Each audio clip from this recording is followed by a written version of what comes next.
안녕하세요. 오늘은 반도체 칩 제조, 이 복잡하면서도 정말 중요한 세계에 대해 이야기 나눠보겠습니다. 애플, 엔비디아, 인텔 같은 이 거대 기업들의 움직임 하나하나가 우리 기술의 미래를 결정하잖아요. 특히 요즘 좀 힘든 시간을 보내고 있는 인텔, 그리고 이 회사의 차세대 공정인 14A에 애플과 엔비디아가 관심을 보인다는 소식이 있어서요. 이걸 좀 깊게 파고들려 합니다. 이게 인텔에게 정말 반전의 계기가 될 수 있을까요? 네, 저희가 쭉 살펴본 여러 분석 자료들을 보면요. 인텔이 지금 굉장히 중요한 기로에 서 있는 건 분명해 보입니다.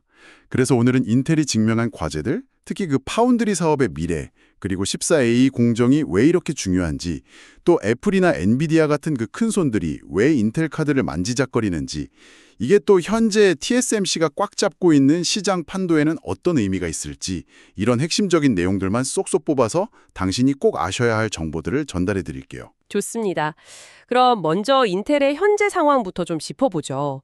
최근에 실적도 좀 안 좋았고 주가도 많이 내렸고 게다가 새로운 리프탄 CEO가 상당히 강도 높은 구조조정을 예고하면서 분위기가 좀 뒤숭숭하죠. 맞아요. 특히 그 인텔 파운드리 서비스, IFS의 미래라 좀 안개 속이에요.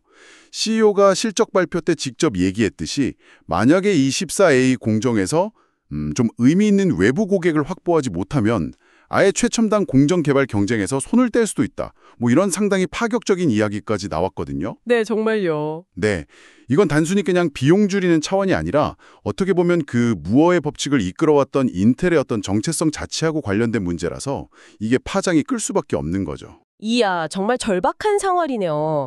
이런 상황에서 인텔이 꺼내든 탈의가 바로 그 차세대 14A 공정이라는 거군요. 구체적으로 어떤 기술들이 들어가는 건가요? 네, 14A 공정에는 그 2세대 리본팻이라고 이게 기존 핀팻 구조보다 전류 제어를 더 잘하는 차세대 트랜지스터 구조거든요. 그리고 후면 전력 공급 기술인 파워 다이렉트 같은 신기술들이 들어갈 예정이에요. 칩을 더 작게 만들면서 전력 효율을 높이는 게 목표죠. 인텔이 그래서 이미 잠재 고객들한테 초기 공정 설계 키트, 그러니까 PDK라고 부르는 걸 전달하면서 파트너 찾기에 엄청 적극적으로 나서고 있어요. 2028년쯤에는 TSMC의 A14 기술하고 한번 붙어보겠다. 이런 구상인 거죠. 여기서 이제 제일 흥미로운 게 바로 애플과 엔비디아 이름이 나온다는 점이에요. 한 분석가 보고서를 보니까 애플의 다음 M 시리즈 칩, 그리고 엔비디아의 약간 저가형 게이밍 GPU에 14A가 쓰일 수도 있다 이런 얘기가 나왔던데 이게 왜 이렇게 큰 뉴스인 거죠? 그 이유는 여러 가지로 볼 수 있는데요. 우선 애플 입장에선 공급망 다변화가 정말 중요해요. 지금은 거의 TSMC에 다 의존하고 있잖아요. 근데 인텔을 예비 공급처로 딱 확보해두면 위험 분산 효과가 크죠. 특히 요즘 미국에서 반도체 생산을 강조하는데 인텔의 미국 공장을 활용하면 이게 또 정치적으로도 유리할 수 있고요. 그런 계산도 깔려 있을 수 있습니다. 아, 그렇군요. 만약 이게 진짜 성사된다면 인텔로서는 정말 뭐랄까 잭팟이죠. 엔비디아하고 사실 비슷해요. AI 칩 수요가 워낙 폭발적이라서 TSMC의 최첨단 공정 생산 능력이 좀 빠듯하다는 얘기가 계속 나오거든요. 그러니까 안정적인 공급처를 하나 더 확보하는 게 중요해진 거죠. 인텔이 대안이 될 수 있다면 마다할 이유가 없는 거예요. 하지만요, 인텔이 과거에 좀 약속을 못 지킨 사례들이 있잖아요. 뭐 20A 공정 취소하고 18A 도입도 느려진다 그러고. 애플이나 엔비디아 입장에서는 섣불리 인텔 손잡기가 좀 위험 부담이 크지 않을까요? TSMC는 계속 신뢰를 보여줬는데 말이죠. 네, 정확히 보셨어요.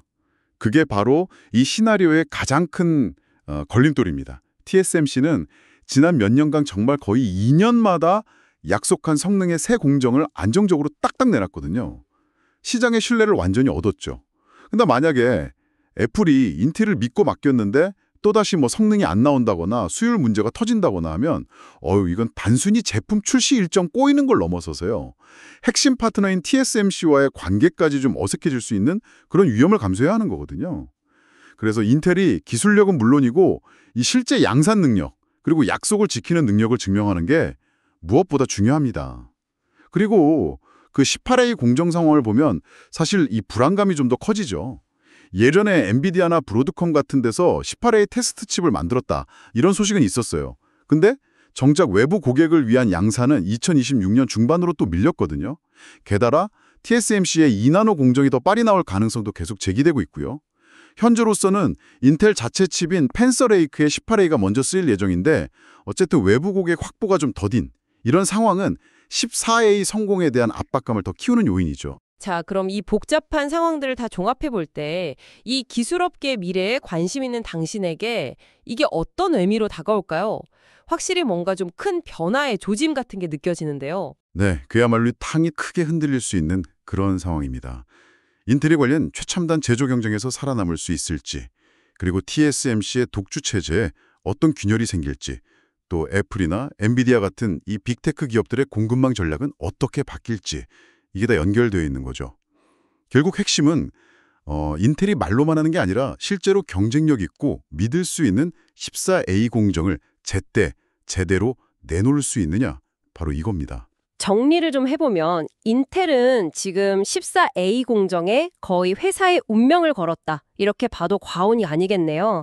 그리고 애플과 엔비디아의 이런 잠재적인 관심은 단순히 기술 협력을 넘어서 공급망 전체가 재편될 수 있는 어떤 거대한 흐름 속에서 인텔에게 신락 같은 희망을 주고 있는 상황이고요. 네, 맞습니다.